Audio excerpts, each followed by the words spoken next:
This isn't a sanctioned cigarette mom. This is more of a public service announcement. I don't know who in their right godforsaken mind is shooting a firearm in my backyard.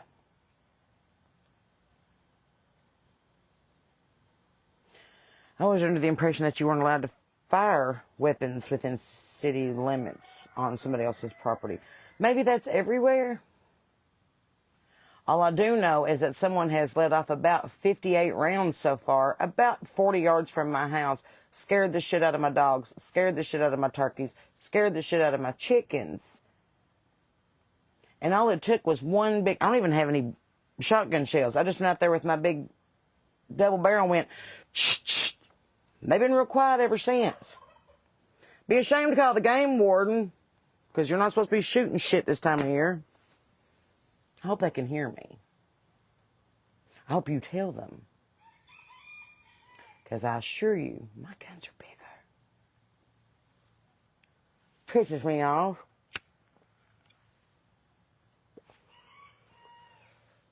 It's a Sunday. It's nap day. Why the hell are you shooting an automatic weapon less than 100 yards from my house? And more importantly, I'm up against a mountain and a creek. Why the hell are you in my backyard?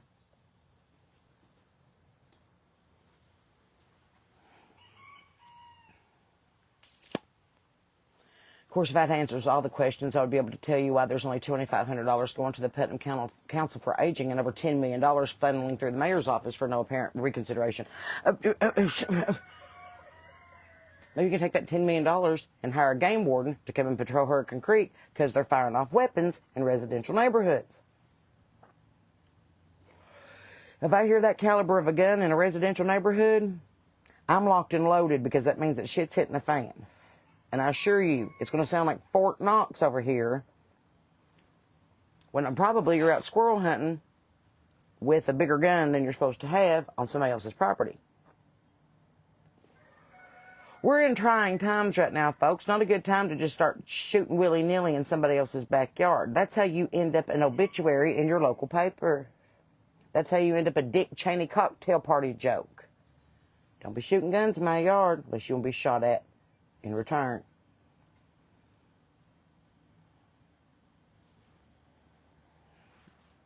I know my chickens are noisy. They're animals. But nowhere are they near as noisy as... I don't care what kind of animal is across the creek. You don't need that kind of firepower. Especially 40 yards from a residential neighborhood and less than 100 yards from a school. It's all right. I already caught the game warden on you, and the police, and the state troopers.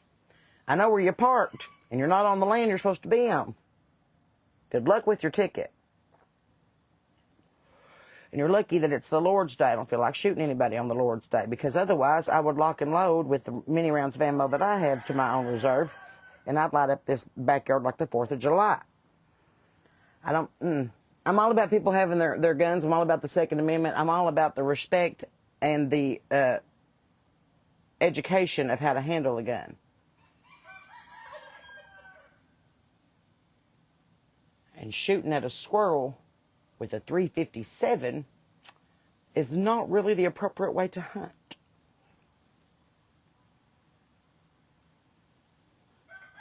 On a Sunday afternoon, my husband's sick as a dog in the bed. Me feeding my animals and tending my garden and planting my hostas, and all of a sudden I hear firepower, like we're sitting on the Gaza Strip, and I'm like, and then they go, did you get that bear coon, son? I heard this. Better get out of my yard. Better get out of my yard. If you followed me for a while, you know this. About 3 years ago, I was standing in my kitchen in my nightgown making me a cup of coffee, and I saw a deer hunter walk right by my window and right out into the field, and I was like, this ain't your land. So I went outside with my big 12 gauge and went, shh. I said, what are you doing here? He said, your landlord said I could come back here and hunt. I said, the landlord ain't paying the rent. I am. Get off my land. Well, he told me, I don't care what the hell he told you. I'm paying for this land. You're not allowed to hunt on it. Now, unless you want to be a moving target and give me something fun to do before 7 a.m., I suggest you get back in your truck and head on down the hill. I'm all about providing for your family. I'm all about, using the meat that God's provided to you to satisfy that need. I'm not about you coming into somebody else's private property and shooting a firearm against their knowledge or permission. That's how you end up dead. I don't understand it. I deal with the dipshit that mows his grass at 6 o'clock in the morning, even though I've asked him to wait till 7. I deal with the neighbor's grandkids smoking pot and drinking beer and throwing them over in my backyard because they don't want to get caught. I deal with that. I deal with the neighbor's daughter-in-law parking in my parking space and making out with her ex-husband while her kids go to bed. It doesn't bother me. What bothers me is that when you have a firearm less than 100 yards from my house and just shooting it willy-nilly into a hillside when I have animals less than a half a click away. Nah.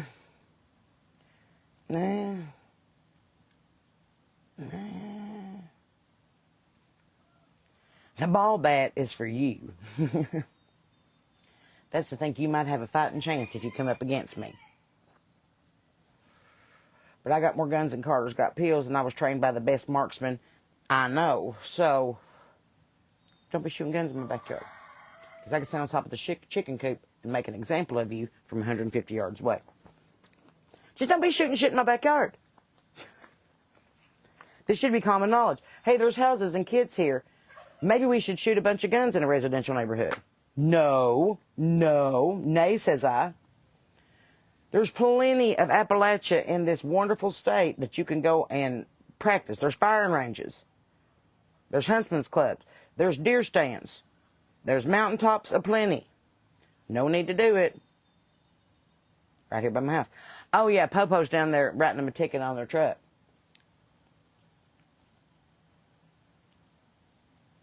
Don't shoot guns in my yard, because I will think that you're here to attack, and I will reciprocate. And I saw you get my turkeys all tore up, and I just got them settled down.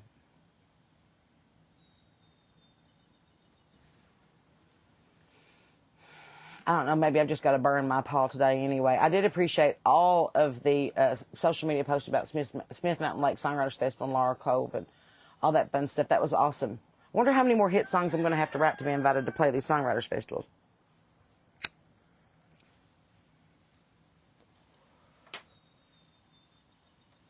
Wonder whose ass I'm going to have to kiss. I've been kicking ass way too long to start kissing it now. That's probably why I'm not on any of these fairs and festivals, because I don't play the game. And I know more people than you do, so you holding this exposure over my head, and we'll put you on at 10 o'clock in the morning. Fuck off.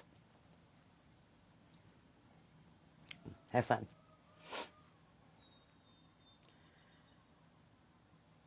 Good morning, Leona Sue. Hello.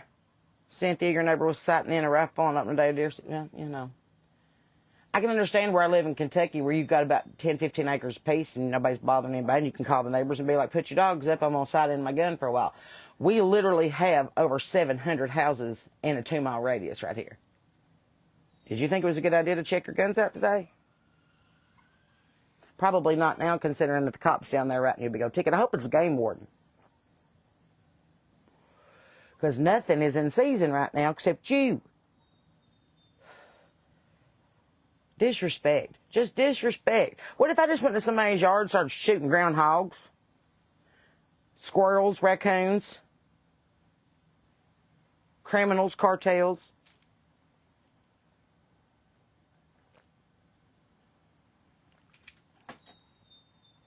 I don't understand that. They quit shooting now.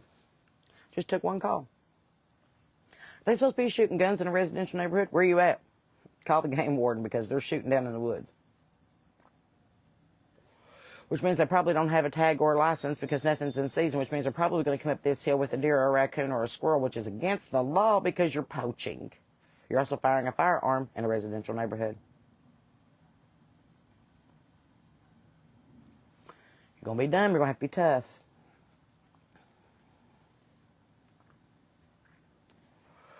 It's just where I'm at today. Everybody's like, Sarah, are you going to get all dressed up today? No. Sunday, I'm working in the garden. Me and God had a long talk this morning. My husband's sick in the bed. I went and got him some popsicles and some Mucinex and some Sprite. And I'm going to let him sleep that off because I have a show in 5 days and I don't want to get sick. And washing all my Goodwill stuff, and I'm on round 2. I'm throwing them into the washing machine and into the dryer, and then hanging them up in my big old closet that needs to be purged. Maybe we could do that this evening. Maybe I could just go through and be like, should I wear this? No, you should give it to me. Okay. I had that little willy-nilly thought last night in my head before I went to bed. I thought, what if I started a clothing store? I have so many clothes from sizes 12 to 24.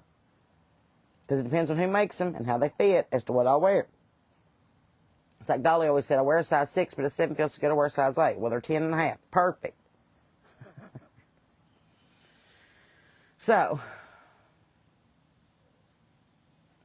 I'm thinking that would be really fun to be like, here's a bunch of stuff that I have worn in various videos and various performances, and I don't need them anymore, and I want them to be loved by somebody else.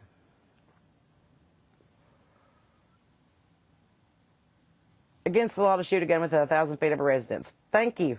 They were well within 1,000 feet. I could hear them cough. And if that wasn't enough, every time that they shot off a round, my turkeys went apeshit nuts like, nom, nom, nom. They quit now. Wonder why.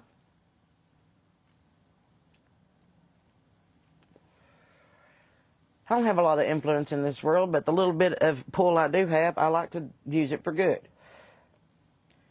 If I can put somebody with an artist, if I can put somebody with a songwriter, if I can recommend somebody for this performance, if I can recommend somebody for that stage, I try to use what little bit of oomph I have for the betterment of the community around me. That is not for the betterment of the community. Shooting a gun at 1 o'clock on a Sunday afternoon when I'm trying to take a nap and feed my chickens at the same time, it's not a good time to fire off a gun when I can hear it from in the house with the radio on. Not good. Not good at all.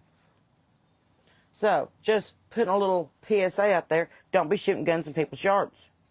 Then the game warden won't come and write you a big ticket. I did get this Elton John shirt. I know. I love it. My mom's like, you should put it on eBay. I'm like, no, I should wear it because I love Elton John. And this is from his last tour. I know because it's dated on the back. So, I don't know. No, Lart was not a BB gun. A BB gun does not make that sound. My guess is it was a 357. At least that's what my ear tells me. It was way too big of a caliber for the stuff that they were aiming at. I know that. And if you don't hunt with a 357. Never heard anybody come back from a deer hunt and be like, what'd you get him with? Bow, arrow, muzzleloader, 357 Magnum. No, you're doing it wrong. You're doing it wrong. Don't be a dick. Yeah, I get that, Tracy. It's supposed to be like that down here, but we're in West Virginia, so Hatfields, McCoys, they don't really care about laws and where the money goes and kicking people out of their houses and taking all their coal and building. They don't really care. They don't really care. They won't even fix the road. They just put a sign that says, rough road. Best of luck. It's like when you see something that says not dishwasher safe and you put it in the top rack and go, try your best. You'll be all right. I don't know. In the meantime, the tickets for the Sapphire, North Carolina show went on sale on Friday. And it's going to be a very limited seating and performance, very intimate. Very excited about it. We've got a show announcement coming Monday for Camden, Tennessee. So that's coming in August. Get real excited. And you hope the ones that involved aren't causing trouble or injured. They are causing trouble, and I hope they got their ass whooped. Don't be firing guns in somebody's backyard. And other news that you should already know.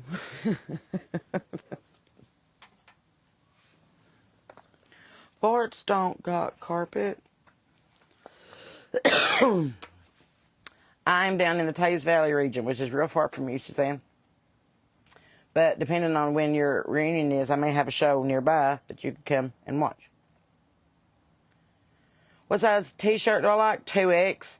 I can wear an extra large, but my boobs are too big. And it just looks real tight. I'm a big old girl. I've tried everything.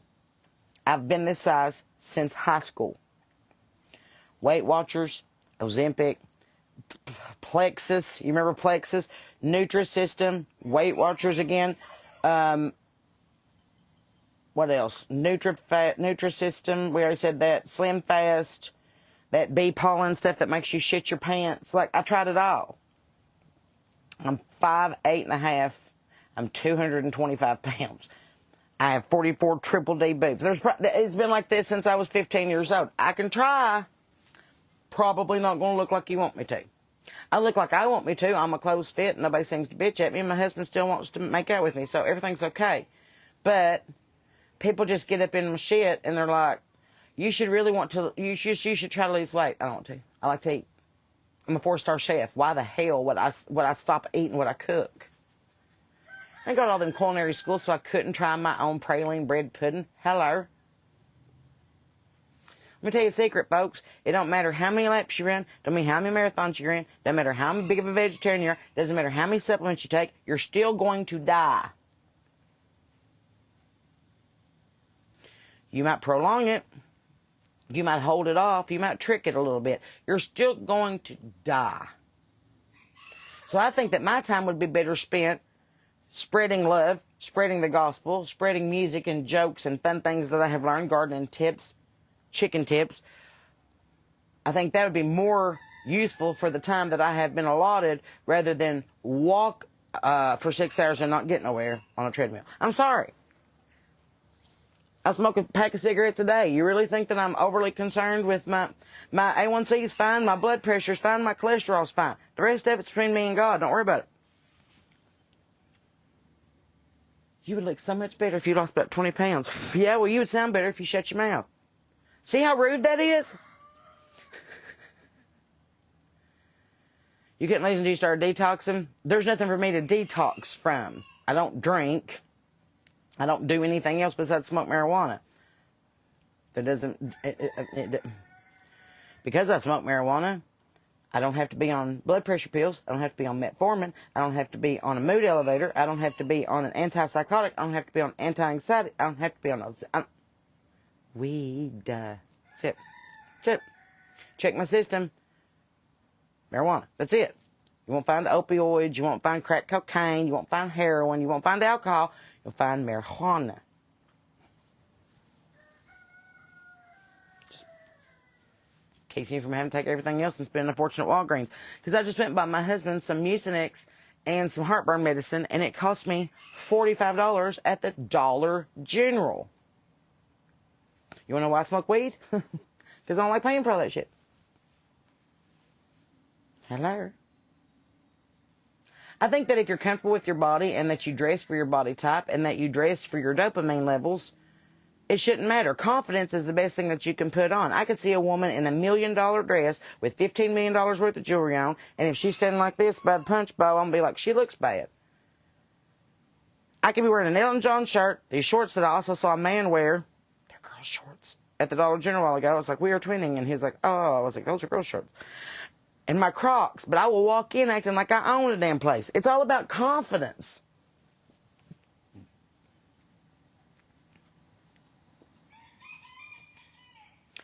Environment detoxing. See, Dane, I feel that. You talking about doing like the ivermectin and turning off your phone for a week?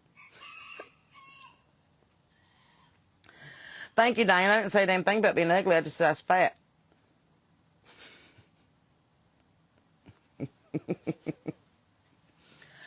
I don't know. I just put a burr in my bonnet this morning. I was like, don't be shooting guns in my backyard. Duh.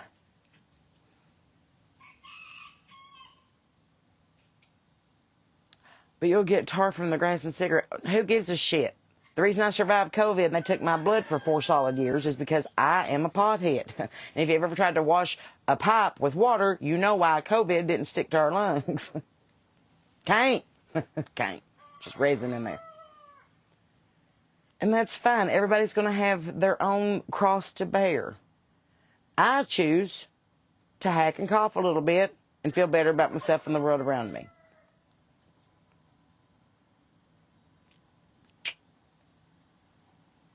I think what I need to detox from is all the dumbassery that keeps finding its way on my porch. I got so tickled the other day, somebody's like, I don't like any of your posts at all. And I'm like, you've commented 9 times. I'm going to show up on your feed. You've commented 9 times. You should read your Bible more. I said, you should get the hell off my porch. Not drop. If I was interested in your opinion, it would be called the Sarah Beth Terry and whatever the fuck your name is show. But it's not. It's called the Sarah Beth Terry show. You want your own opinion? Get your own show. It's not actually the nicotine that's bad for you. It's all the other shit they add into these cigarettes that's bad for you. Little word to the wise, the nicotine's actually good for you. Otherwise, the Indians wouldn't have planted so much of it, and Sir Walter Raleigh wouldn't have taken it back to England and made a fortune. There's a reason there's a peace pipe and not a war pipe.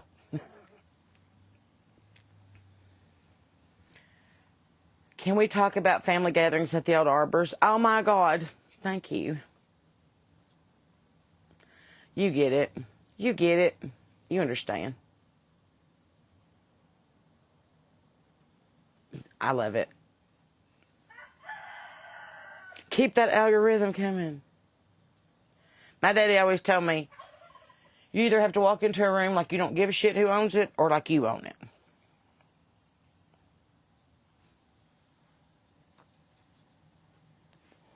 I'm so lazy. If I show up, you're lucky. Put it in the paper. Put it in the family Bible. Tell somebody. I wasn't being mean to you, Laura. Chill.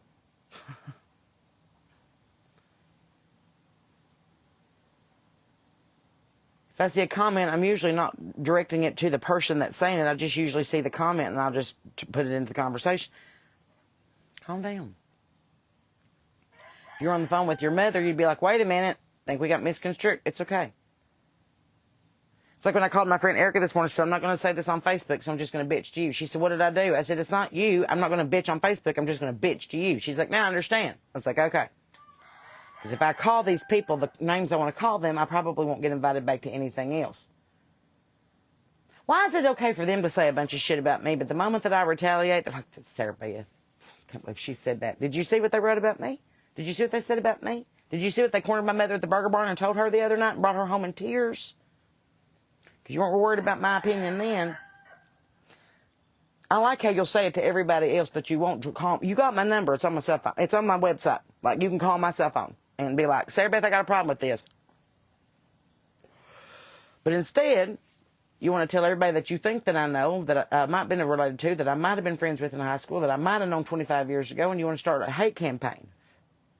It's not going to end well for you. One, because I don't give a shit. Number two, because when I call you out, I don't have the 19 people at the Burger Barn parking lot to listen to me. I have 335,000 people just on one platform that would be glad to be like, who's this girl? Where's she from? What was she saying? Why is she saying this? Why do I care, Rusty? Because I've been trying for 40 years for my hometown to give a frig about anything that I'm doing. They're all about the shit that I do wrong, and they love to corner my mother and my father and my grandmother and my cousins and my aunt and uncle and anybody else who still lives there and tell them what they think about me. But then when I address them, they get real quiet. They clam up. Well, I never said that. Well, no, you did. I just want to know why you said it. I didn't say that. No, but you did. Why didn't you say it to me? Why? Sarah, I've never... Shut your mouth. You look like a codfish. You're going to be the villain in somebody's story. I don't care. I don't care. First one to the microphone tells the story anyway. And I've got a microphone. So, keep spreading what you want. I don't care. Saw this woman on TikTok today that said, I'm having the most peaceful crash out in the world. Like, I don't give a damn, but I kind of care. But I don't give a damn. She said, normally I would be throwing every dish in my house, but I just feel like this is a peaceful crash out. I was like, I feel that. That's perimenopause. Just don't care. I understand what other people think about me is really none of my business. When you're in the entertainment business, what other people think about you kind of is your concern because they're the ones that's buying the songs, coming to the show, seeing what they're doing, joining up. It is a public business. However, opinions are like assholes and everybody's got one. I don't like what you did with this song. Write another one. I don't like your hair. Cool, you come do it. I don't like your porch. Get your own. I mean, there's answers for all of these questions, but It goes back to that thing about, are you speaking life or are you speaking bullshit?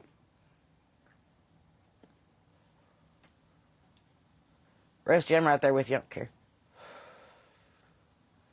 Yeah, they always come to my mother and they'll be like, well, I saw that Sarah Beth on TV the other day. I saw that Sarah Beth on Facebook. And mom's like, I'm sorry. I stopped raising her 27 years ago. At this point, she's her own person. Call her. I don't care. And then I'll run into him and like to save a lot. And I'm like, hey, I heard you was talking shit to my mother at the Burger Barn. What's that about? Oh, well, no, I wouldn't. No, I love Miss Tammy. Well, she's not a liar, and she told me what you said, and now I'm asking you about it. But if you've got the amnesia, the selective amnesia, that's fine. Can we do something about these bangs? What in the Ashley McBride is happening here? What is that? Oh, God, just put them bangs back down. Just put them back down. So.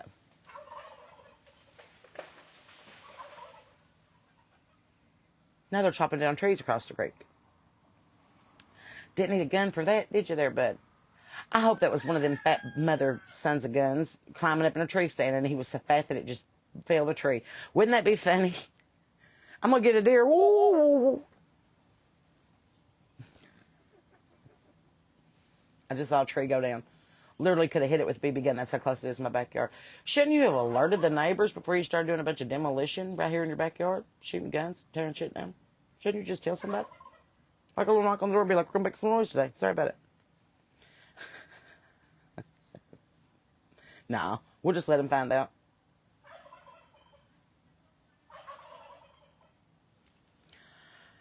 Becca, the one problem I saw immediately with that comment is that you got told. You got told. I understand that lifting each other up and taking stumbling blocks out of people's way and trying to correct them so they don't fall down a rabbit hole. But a lot of people like to get up on their soapbox and tell people what they need to do to get to heaven. You been? You been? Have you read the qualifications? Do you know the secret password? Do you have the hand stamp? Do you have your Costco card?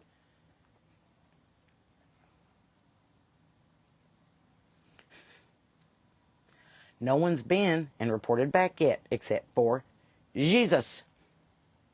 And he's like, in my Father's house there are many mansions. If it weren't true, I would have told you. But everybody else is like, you're not going to get to heaven that way. How do you know? I was told to believe in God and follow Him and do what He says. And try to get along with everybody else that don't know Him. The rules that you're enforcing are from some doctrine that your preacher dreamed up in the 40s to keep women in their place and keep money in the offering plate. That's why I'm a feral Christian. I'm not rebelling against God. I'm rebelling against the man-made doctrine that has turned Jesus into a prophet. Profit. Drove through town today to get a pack of cigarettes about 11:35, and I noticed all the Lexuses and Lincolns and brand new sports cars in the driveway of the churches, and I was like, all right, I don't see one beater. Not one. I didn't see one pickup truck that looked like it came from a coal field. I didn't see one vehicle that looked like it might have had goldfish crackers stuck in the mat. I saw what looked like a car lot.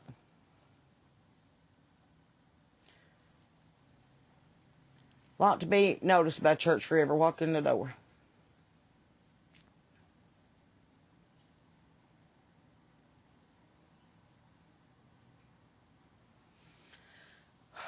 I saw that the Southern Baptist has now taken a unanimous vote that women aren't allowed to preach.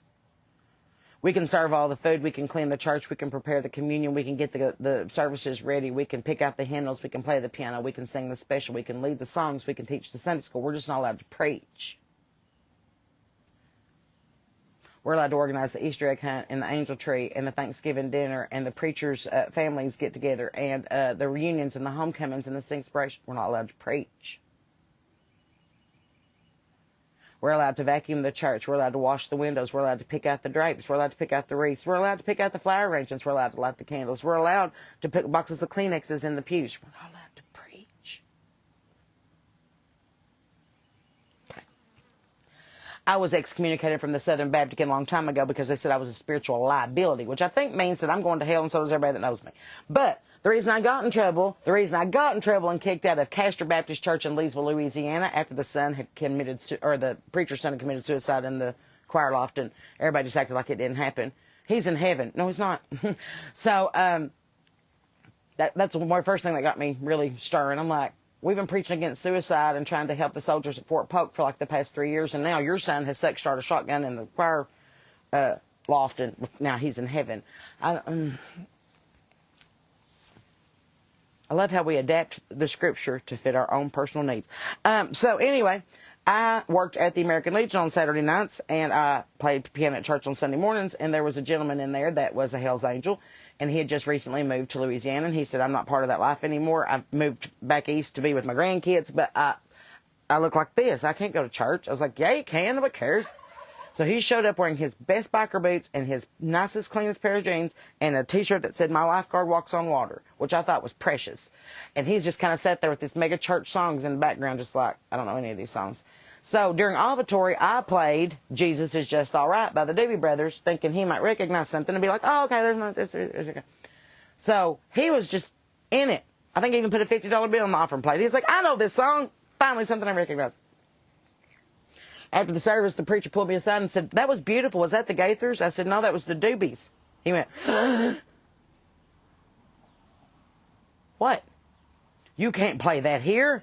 "Well, I don't know why. We just redid a Toto version for Easter. All I want to do when I wake up in the morning is praise the Lord. Hosanna, Hosanna." That was a secular song, and y'all changed the words. This one already says Jesus in it. We can't have that. You can't come back. Have fun. I've been baptized 6 times because of this church. I thought there was one faith, one God, one baptism, but apparently in the Southern Baptist, you had to be baptized into the congregation. And then you had to be baptized into the church. Then you had to be baptized into the membership. Then you had to be baptized into your calling. I didn't take that many baths on my wedding day. But that's all right. They've now told us that women can't preach. You just cut off half of your prophets. You just cut off half of your preachers. You just cut off half of the generation that can spread the word of God to somebody else because you don't like that women want to get behind the pulpit. What say ye of Mary? What say ye of Esther? What say ye of Ruth? What say ye of Mary Magdalene? What say you of Sarah? All right. You're right. We just needed men.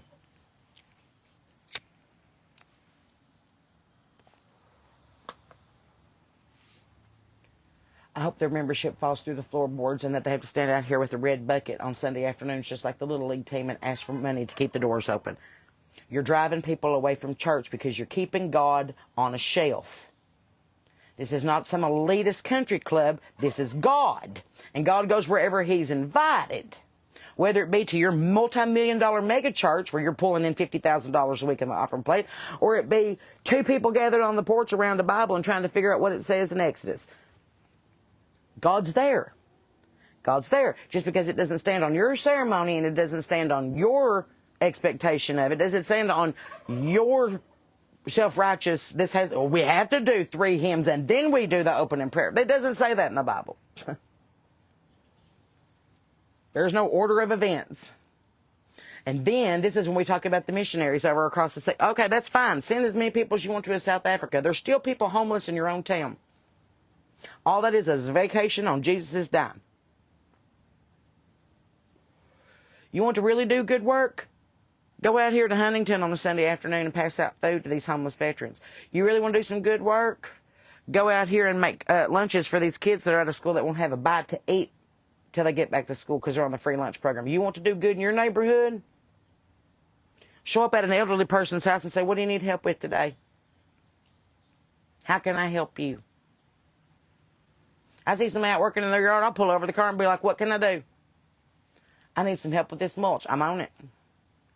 Charity starts at home. Otherwise, you're just taking a paid vacation on Jesus' dime.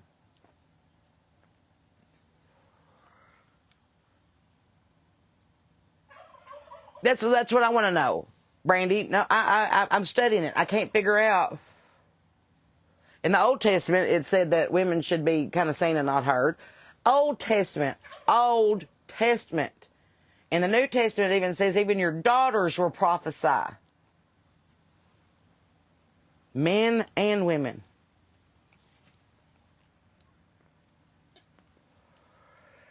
God loves the broken. He's like, I can fix that. I can use that. He's like me when I go to a junk pile. I'm like, I could use that. I can make something out of that. There's a reason why I feel very, very, very close to God when I go junk. Because I see the potential. I see what it needs to be. I see what it used to be. I see that a coat of paint or wipe down with a rag might make that shiny and sparkly and do what I need it to do. But somebody forgot it. Somebody kicked it under the bed. Somebody threw it in a box. Somebody gave it away.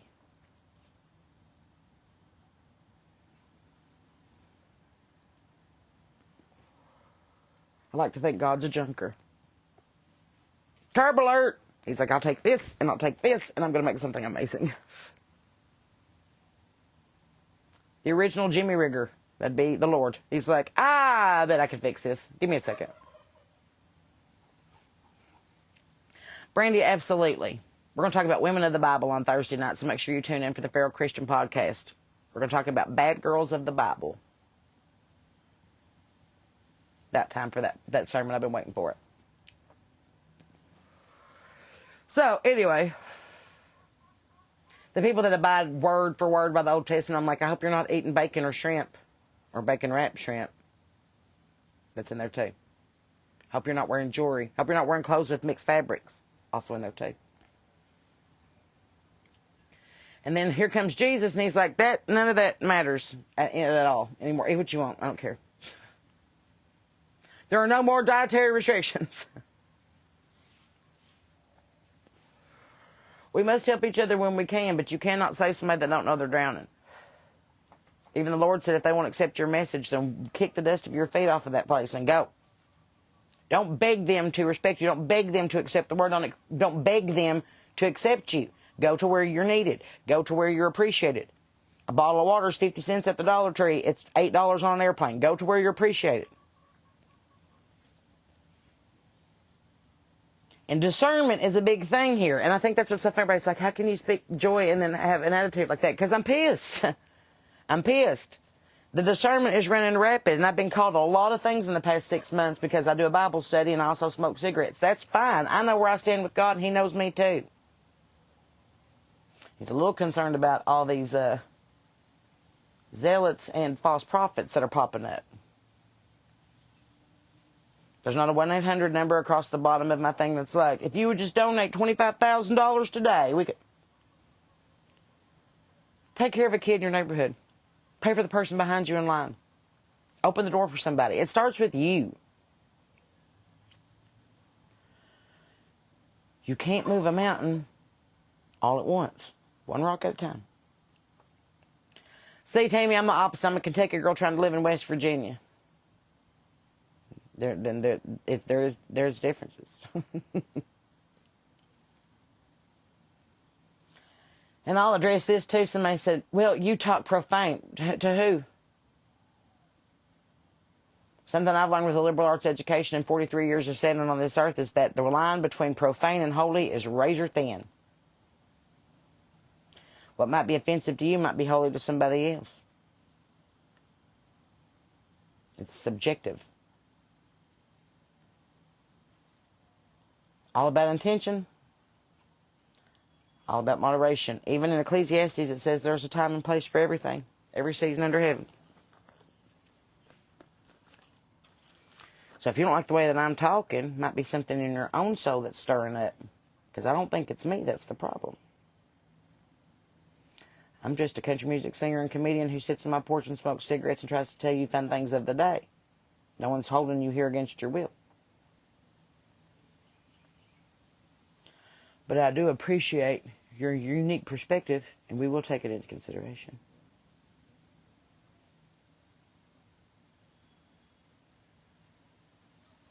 Trash day's Monday, though, so. Anyway. Well, it is now coming upon the 2 o'clock hour. It's about time for my Sunday afternoon nap.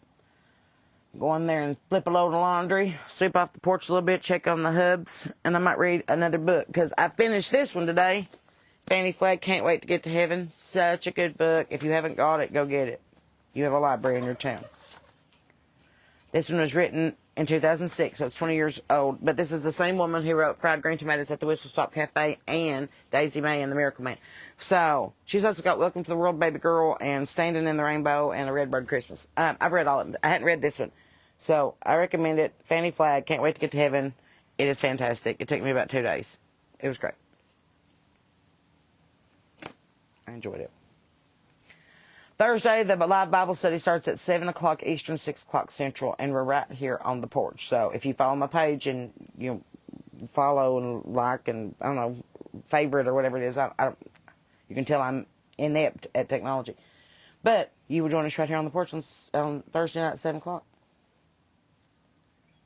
We'd love to have you.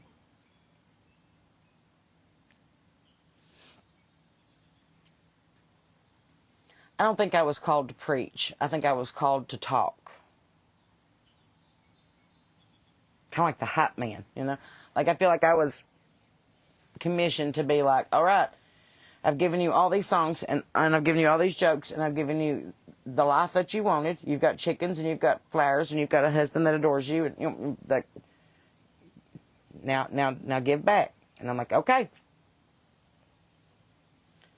And it may be something as simple as me sitting on the porch praying with you. Or it might be something as simple as us getting here and talking on the internet once a day.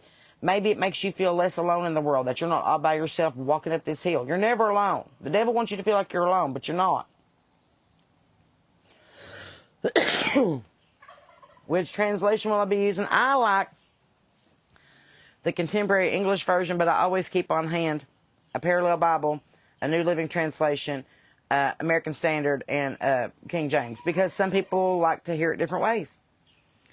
As a songwriter, I appreciate different versions of the same song.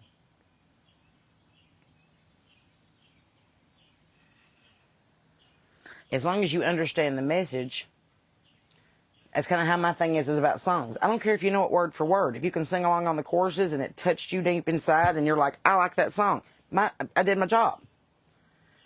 You come back to me and go, no, that song, Estill County Rain, when it says the air is thin and the storm's coming, I'm not going to throw a duck fit and be like, those aren't the words. It spoke to you. You remembered it enough to talk to me about it. You got the message of the song.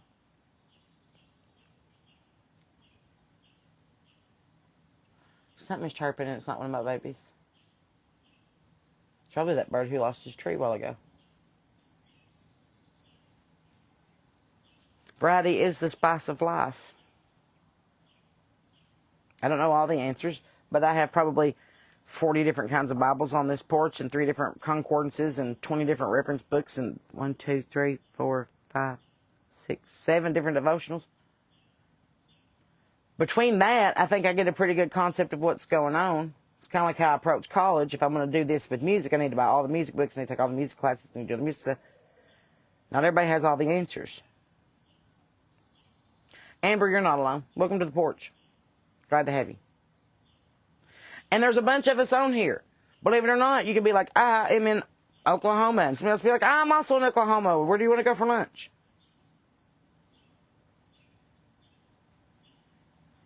I'm in North Carolina. I'm also in North Carolina. Let us go have coffee. That's what this is about. It's not about me. No. Not at all. It's about forming community and forming a fellowship of people who want to see the world do better with a little bit of grit and a little bit of grace and a little bit of humor. If that's something that you can jam with, welcome to the porch. If it's something that's going to put a burr in your saddle and you're just going to be a sore thumb all day and bitch, go get on someone else's porch. I don't tell you. I'm just one person, but I'm doing the best I can. So, with that being said, that means I need to get out here and put these flowers in the dirt before it gets too much hotter and it rains this afternoon, because I think we're supposed to have a little cloud up and squirt. But other than that, If you haven't got your tickets or you haven't RSVP'd for the E3 show in Billington, West Virginia this weekend, that is Saturday night, right outside of Elkins for West Virginia Day. Get really excited about it. I'm super excited about it. I'm playing West Virginia songs. And we still have a 4th of July open. Actually, those few dates that I have, I think we've got like, are those the only dates we have left? So, get on there. If you want a private party, a house concert, you know, somewhere near you that would like for me to come, just be like, I claim this date. And we'll work out a budget, and we'll work out a concert, and we'll figure out what's going on. I want to come visit with you. So you have to holler at me for me to do that. Hi, Mittens. That's my kitty cat meowing at me. I already fed you. Why are you meowing at me? Just meowing. Yeah. Yay, Cynthia. So excited. It's going to be a fun show. Now that I know the lay of the land. Stephanie, where in Pennsylvania you at? Find me a place to play. And a Goodwill that we can shop at, and I'll be on the way.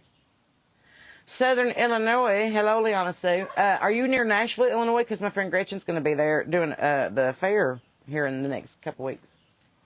So maybe go see her.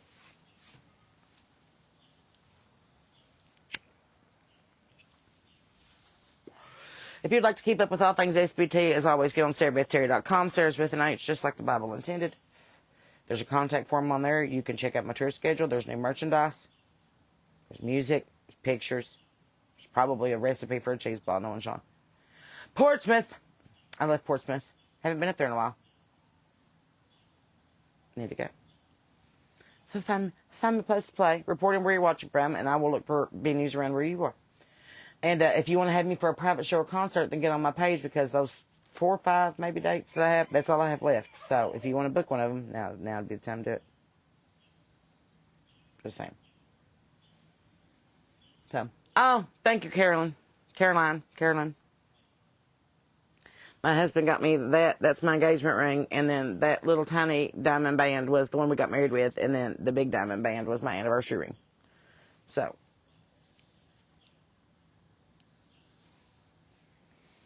I think it's 6 carats total. Not that it matters, but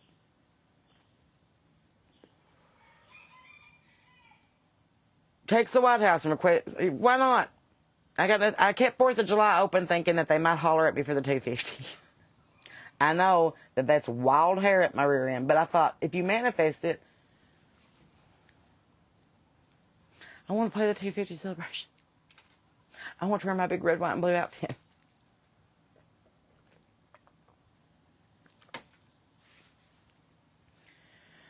So, yay!